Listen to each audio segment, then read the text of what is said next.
రాజ్యాంగం పరిరక్షణ మీద నిరుద్యోగులుగా ఒక 7 నెలల సంధి ఈ కాంగ్రెస్ ప్రభుత్వానికి అసలు ప్రతిపక్షం అంటూ లేదన్నప్పుడు ప్రతిపక్షంగా నిలిచింది నిరుద్యోగులమే. ఆ నిరుద్యోగిత అంశాన్ని కూడా ఏ విధంగానంటే ఒక రాజ్యాంగబద్ధంగానే తీసుకొని పోయినాం. ఈరోజు ఆ రాజ్యాంగబద్ధంగా తీసుకుపోయినటువంటి అంశమే ఈ రాజ్యాంగం అవగాహన సదస్సులో కూడా ప్రస్తావిస్తున్నాం. ఏంటిదంటే ఇప్పుడు రాజ్యాంగం మేము వస్తే కాంగ్రెస్ రాజ్యాంగాన్ని పరిరక్షిస్తామని వీళ్ళు ఎంపీ ఎలక్షన్లప్పుడు చెప్పారు. వాళ్ళకు మేము నిజంగా వాళ్ళు పరిరక్షిస్తారని ఒత్తాసు పలుకుతూ ఆ రోజు మేము కాంగ్రెస్కు ప్రచారం చేయడం కూడా జరిగింది ఎంపీ ఎలక్షన్స్ అప్పుడు.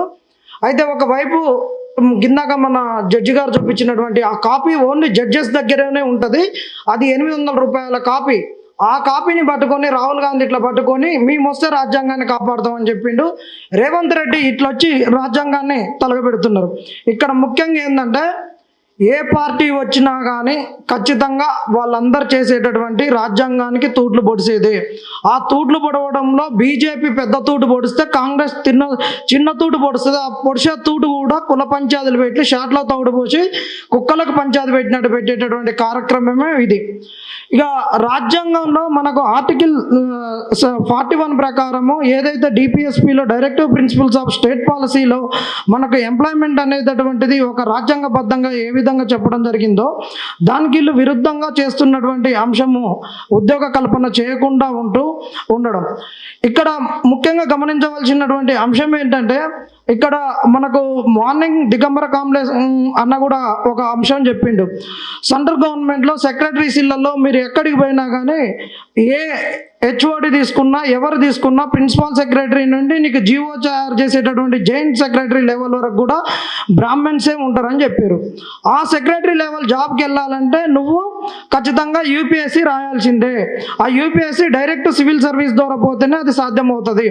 అలాంటి సివిల్ సర్వీస్లో జరుగుతున్నటువంటి ఒక దౌర్భాగ్యమైనటువంటి అంశం ఏంటంటే ఇక్కడ మనకు ఏదైతే రిజర్వేషన్స్ ద్వారా మనకు selections rule of reservation prelims mains ఇంటర్వ్యూలో ఉంటుందో ప్రిలిమ్స్లో కనుక ఎవరైతే వాళ్ళ రెస్పెక్టివ్ రిజర్వేషన్లో కనుక సెలెక్ట్ అయితే వాళ్ళు మెయిన్స్లో ఆల్ ఇండియా లెవెల్లో సెలెక్ట్ అయినా కానీ వాళ్లకు అలొకేట్ చేసేటటువంటి సర్వీస్ ఎందులో చేస్తారంటే నీ రిజర్వేషన్లోనే చేస్తారు.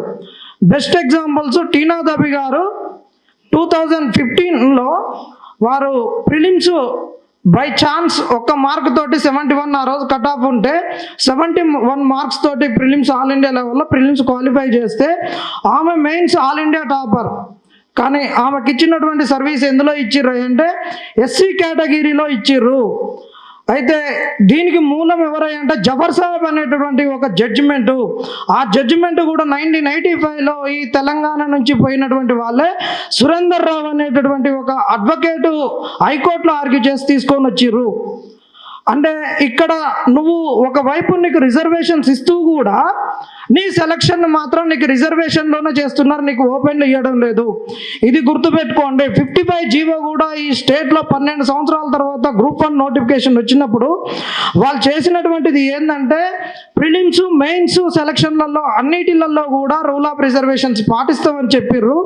ప్రిలిమ్స్ నుంచి మెయిన్స్కి కూడా రూల్ ఆఫ్ రిజర్వేషన్స్ ఇచ్చి మెయిన్స్లో సెలక్షన్ కూడా ఈరోజు ఇంటర్వ్యూ లేదు కాబట్టి రూల్ ఆఫ్ రిజర్వేషన్ ప్రకారం ఎస్సీ ఎస్టీలలో ఇస్తామంటే ఆ రోజు బాలాజీ బదావత్ అనే కేసును తీసుకొని వచ్చి మనకు ఆ రోజు పేపర్ లీక్ కావడం అవన్నీ జరిగిన తర్వాత ఆ 55 జీవోను కొట్టేపించి 29 జీవోను తీసుకొని వచ్చారు. ఈ 29 జీవో కూడా ఎంత దుర్మార్గమైనటువంటి జీవో అంటే అసలు వాడు ప్రిలిమ్స్లో కూడా రూల్ ఆఫ్ రిజర్వేషన్ లేకుండా చేసినటువంటి పరిస్థితి. ఈరోజు కోర్టుకు వెళ్తే వాళ్ళు కొంతమంది కాంగ్రెస్ వాళ్ళు నాతోటి ఆ డిబేట్లలో కూర్చున్నటువంటి పెద్ద పెద్ద నాయకులు వాళ్ళు ఎస్సీలే, వాళ్ళే అంటారు కదా ఇది మీరు 29 జీవో చాలా ముఖ్యమైనటువంటి జీవో, మంచి జీవో, మీకు యూపీఎస్సీలో కనుక ఎస్సీలలో క్వాలిఫై అయితే మీకు ఇచ్చేటటువంటి సెలక్షన్ ఎస్సీలలోనే ఇస్తారు. దురదృష్టవశాత్తు ఆ రోజు ఎస్సీలలో ఐఏఎస్ లేకుండా నీకు ఐఆర్ఎస్ఓ ఐఎఫ్ఎస్ఓ ఇస్తారు. అది కూడా నీకు ఐఎఫ్ఎస్ కనుక ఫారెన్ లాంగ్వేజ్ ఇంగ్లీషు ఫ్లూయెన్సీ మంచిగా ఉంటేనే అన్నారు. వాస్తవమే, యూపీఎస్సీలో అలానే జరుగుతుంది. అది జరగొద్దనే మేము ఇక్కడ కొట్లాడుతున్నటువంటిది. ఈరోజు ఎస్సీల పేరు చెప్పుకొని ఎస్సీ రిజర్వేషన్స్ ఉపయోగించుకొని 75 సంవత్సరాలుగా ఐఏఎస్ ఐపీఎస్లు అయినటువంటి వాళ్ళు ఎస్సీ ఎస్టీలు వీళ్ళు ఎందుకు ప్రిలిమ్స్లో ఎస్సీ ఎస్టీలలో బీసీలలో క్వాలిఫై అయినోనికి ఈరోజు ఎందుకు రిజర్వేషన్స్లలో మెయిన్స్లో ఇవ్వడం లేదని ఎందుకు వీళ్ళు సుప్రీంకోర్టులో ఇప్పటివరకు ఛాలెంజ్ చేయలేదు? ఎందుకు ఛాలెంజ్ చేయడం లేదు? వీళ్ళు ఇలా ఒక్కొక్క ఇళ్లలో ఒక ప్యారలల్ గవర్నమెంట్ నడిపేంత మంది ఐఏఎస్ ఐపీఎస్లు అవుతున్నారు. ఇవాళ చిన్న చిన్న ఉద్యోగాలు చేసుకునేటటువంటి వాళ్ళు బడి పంతుల్లో వాళ్ళ వీళ్ళ పోతే ఎక్కడ ఈ జ్యుడిషియరీని కొనుక్కోవాల్సింది? ఇవాళ తెలంగాణ హైకోర్టులోనే సివిల్ ఏదైనా ఒక సర్వీస్ మ్యాటర్స్ను ముట్టుకోవాలంటే అక్షరాల 5 లక్షల నుంచి 10 లక్షలు పోయింది. నీకు ఇవాళ ఏ అడ్వకేట్ రాడు. ఇవాళ 2 SLPలను 29 జీవోను తీసుకొని పోవడానికి 2 కోట్లు ఖర్చు పెడితే అక్కడ వచ్చినటువంటి జడ్జిమెంట్ ఏంటంటే అసలు జడ్జిమెంట్ ఒక మెరిట్లో కూడా వెళ్ళినటువంటి దౌర్భాగ్యమైనటువంటి స్థితి. ఈరోజు ఆ జడ్జిమెంట్ను ఈరోజు వచ్చినటువంటి ఎస్సీ క్లాసిఫికేషన్ జడ్జిమెంట్ను కూడా లింకప్ చేసి చెప్తాం. ఈరోజు సుప్రీంకోర్టులో ఉన్నటువంటి జడ్జెస్ ఎవరు కూడా ఏ ఒక్కరు కూడా కేసు యొక్క మెరిట్లోకి వెళ్ళి ఆ ఇచ్చినటువంటి సైటేషన్ జడ్జిమెంట్స్ కానీ ఎవి కానీ చదవకుండా వాళ్ళు ముందస్తుగానే వాళ్ళు ఏ జడ్జిమెంట్ రాయాలనుకున్నారో ఎవరు చెప్పిర్రో ఆ జడ్జిమెంట్లు రాసుకొని అసలు బెంచ్ మీదకి కూడా రాకుండా కేసులను చేస్తున్నటువంటి దౌర్భాగ్యమైనటువంటి స్థితి ఈరోజు జ్యుడిషియరీలో ఉంది. ఈరోజు రాజ్యాంగాన్ని పరిరక్షించుకోవాలంటే మనం మాట్లాడుకోవడమే కాదు, మన పిల్లల్ని కూడా జ్యుడిషియరీ వైపుకు తీసుకెళ్లాల్సినటువంటి పరిస్థితి కూడా ఉన్నది. ఇవాళ వచ్చినటువంటి జడ్జిమెంటు ఖచ్చితంగా ఆర్టికల్ 341కు వైరుధ్యమైనటువంటిది అనేటటువంటిది అందరూ చెప్తున్నారు. నన్ను కూడా చాలా మంది మాట్లాడమన్నారు, చేయమన్నారు. మేము కూడా దీన్ని ఆచితూసి ఒక నిరుద్యోగులను అందరినీ కలిసి తీసుకొని పోతున్నాం కాబట్టి మాట్లాడవలసినటువంటి పరిస్థితి వచ్చినప్పుడు మాట్లాడతామని చెప్తున్నాం. ఇక్కడ నన్ను కూడా చాలా మంది నిరుద్యోగులలో కూడా మస్తు మంది ఏంటిది అది ఇదని కూడా క్రాస్ వెరిఫికేషన్ చేసుకున్నారు. ఇక్కడ ఒకటే చెప్తున్నాను, ఎవరు కూడా దేనికి కూడా రాజ్యాంగానికి వ్యతిరేకతను ఎవరు కోరుకోవడం లేదు. ఏది చేసినా రాజ్యాంగబద్ధంగా చేయమంటున్నారు. నిరుద్యోగులుగా కూడా మేము కూడా ఏం చెప్పినామంటే రేవంత్ రెడ్డి ఆ రోజు జడ్జిమెంట్ రాగానే ఆ జడ్జిమెంట్ ఇంకా ప్రొనౌన్స్మెంట్ అయిందో కాలేదో అందరికన్నా ముందు అసెంబ్లీలో ఎవరికి ఏం తెలియకముందే ఆయన ఒక ప్రతిపక్ష నాయకుడు వెలుగులోకి వచ్చినట్టు ఊరు మీద ఆంబోతురుకు వచ్చినట్టు అక్కడి నుంచి ముందస్తుగానే ప్లాన్ చేసుకొని ఆయనకు జడ్జిమెంట్ వస్తుందని ఎవరు చెప్పిండు? ఆయనకు ఎట్లా తెలుసు? మాదిగ ఎమ్మెల్యేలను ముందే ఎట్లా పెట్టుకొని ఉంటారు? ఇదొక దౌర్భాగ్యమైనటువంటి స్థితి కదా. అంటే ఇక్కడ జడ్జిమెంట్స్లు వాళ్ళే ఇది ఏంటి మన సరోగసీ ద్వారా మనకు డిజైన్డ్ బేబీని ఏ విధంగా ఈరోజు తయారు చేసుకుంటున్నామో ఈరోజు జడ్జిమెంట్స్ కూడా ఆ విధంగానే వస్తున్నాయి. మా గ్రూప్ 1 మీద జడ్జిమెంట్ వచ్చినప్పుడు సుప్రీంకోర్టును విమర్శిస్తూ నేను వీడియో చేసినప్పుడు ఒక్కొక్కరు భయపడ్డారు. ఇప్పుడు నేను భయం లేకుండా నిర్భయంగా చెప్తున్నా, ఒక చిన్న చిన్న అడ్వకేట్లు ఉంటే అసలు బెంచ్ మీదకే రానియడం లేదు.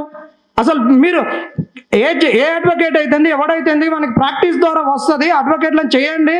ఇది మీరు ఏదైనా రాజ్యాంగాన్ని అలా ఇంటర్ప్రిట్ చేసి జడ్జిమెంట్లు ఇవ్వండి, వాళ్ళకి అవకాశం ఇవ్వట్లేరు అని ఒక వీడియో చేస్తే అందులో ఉన్నటువంటి కొంతమంది నిరుద్యోగులు ఆ వీడియోను బార్ కౌన్సిల్కి పంపిస్తే బార్ కౌన్సిల్ నా మీద కేసు పెట్టి కంటెంప్ట్ ఆఫ్ ది కోర్టు కింద కేసు బుక్ చేసి 6 నెలలు జైలు శిక్ష చేయాలంటే కొంతమంది అడ్వకేట్లు నా గురించి తెలిసినటువంటి వాళ్ళందరూ కూడా నన్ను ఆగస్టు నెలలో కాపాడుకున్నటువంటి సందర్భం. ఏం భయపడాల్సిన అవసరం లేదు. జ్యుడిషియరీ ఏమన్నా తాత సొత్తు ఎవరి సొత్తు? ఇవాళ మనం అందరం కష్టపడి సంపాదించిన డబ్బులతోటి ఈరోజు హైకోర్టులకు కానీ సుప్రీంకోర్టులకు కానీ అన్నిటికీ ఇవాళ జాగాలు ఇస్తున్నారు. మన డబ్బులతోటి వాళ్ళు జీతాలు తీసుకుంటున్నారు. తప్పుడు జడ్జిమెంట్లు వచ్చినప్పుడు మనము నిజంగా రాజ్యాంగాన్ని ఒక చేతిలో పెట్టుకొని రాజ్యాంగబద్ధంగా ఈ జడ్జిమెంట్లను ఎందుకు మనము ప్రశ్నించకూడదు? ఖచ్చితంగా ప్రశ్నించాలి. ఏదో జ్యుడిషియరీని ప్రశ్నిస్తే, అడ్వకేట్లను ప్రశ్నిస్తే, జడ్జీలను ప్రశ్నిస్తే కేసులు అయితే అని ఊకుంటుంటే ఇలాంటి ఇంప్యూన్డ్ జడ్జిమెంట్లతోటే జడ్జిమెంట్లు వస్తాయి.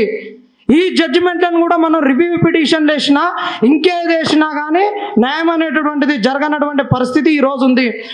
మనకు రాజ్యాంగాన్ని ఇంటర్ప్రిట్ చేసేటటువంటిదే సుప్రీంకోర్టులు.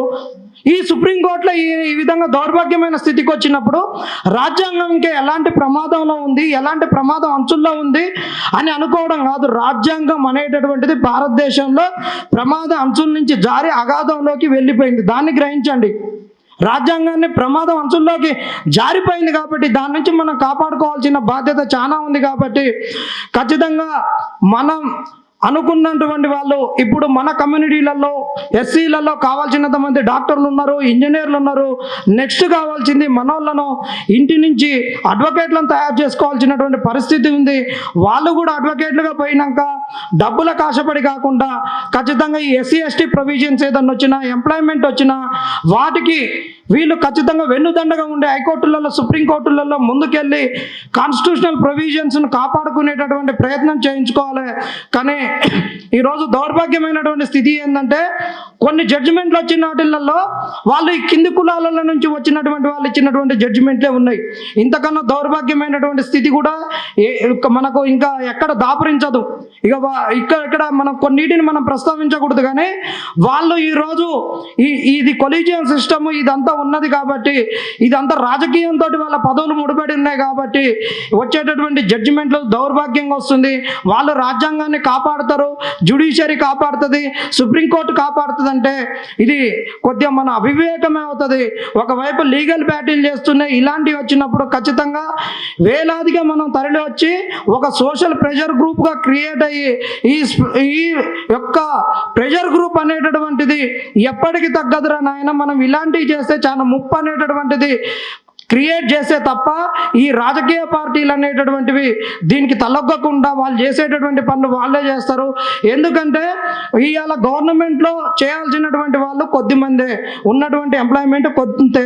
కాబట్టి దానికి సరిపోను ఉన్నటువంటి రాజ్యాధికార కులాల నుంచి వెళ్ళినటువంటి వాళ్ళు బోలెడంత మంది ఉన్నారు. ఒక 100 మంది ఆఫీసర్లు ఉంటే 100 మందిలో వాళ్ళ కులపోళ్ళు ఒక 10,000 మంది ఉంటే 100 మంది వెళ్ళడం కష్టమా? ఖచ్చితంగా వెళ్తారు. మనకన్నా మంచి పొజిషన్లో వాళ్ళే ఉన్నారు కాబట్టి ఎగ్జిక్యూషన్లో వాళ్ళే ఉన్నారు, లా మేకింగ్లో వాళ్ళే ఉన్నారు, జ్యుడిషియల్ రివ్యూలో వాళ్ళే ఉన్నారు. కాబట్టి ఇక్కడ మనము బయట ఉన్నాం కాబట్టి మనం సోషల్ ప్రెషర్ చేయండి. నువ్వు ఏదో తూతూ మంత్రంగా వచ్చి చేసిపోతే మాత్రం వాళ్ళు చేసుకోవాల్సినవి, వాళ్ళు సకరదిద్దుకోవాల్సినవి, వాళ్ళు మూటలు చదువుకోవాల్సినవి. రాజ్యాంగాన్ని అందులో ఇప్పుడన్నా తూట్లు పొడిచారు కానీ దాంట్లో ఉన్న పేజీల నుంచి కొత్త పేజీలు తీసుకొచ్చి అల్లంటిచ్చేటటువంటి కార్యక్రమాలు కూడా చేసేటటువంటి రోజులు ముంగట్నే ఉన్నాయి. కాబట్టి ఈ రాజ్యాంగం మీద ఉన్నటువంటి అవేర్నెస్ ప్రోగ్రాంలు అనేటటువంటిది ఒక టౌన్లలోనే కాకుండా ప్రతి ఒక్కరు కూడా తమ పక్కన ఉన్నటువంటి ఇంట్లో ఉన్నటువంటి పిల్లలకు చెప్పుకోవాల్సిన బాధ్యత ఉంది. ఈరోజు ఇంకా దౌర్భాగ్యమైనటువంటి పరిస్థితి ఏంటంటే మన కమ్యూనిటీలలో ఉన్నటువంటి పిల్లలు ఇవాళ ఒకని బర్త్డే ఉందంటే ముందస్తుగానే 10 రోజుల నుంచి ప్లాన్ చేసి ఆయనకి 200 వేయాలన్నా 300 ఇవ్వాలన్నా, వానికి కేక్ కట్ చేయించినాక వాడిని ఏ సినిమాకి తీసుకుపోవాలి, ఏ పార్కు తీసుకుపోయి అంతో తాపించుకోవాలి, వానితో ఎంత ఖర్చు పెట్టాలనేటువంటి ప్రణాళికలు చేసుకొని అలాంటి పరిస్థితులలో ఉన్నారు. కానీ ఇలాంటి కార్యక్రమాలకు రావాలంటే వాళ్ళు వచ్చేటటువంటి పరిస్థితులు లేదు.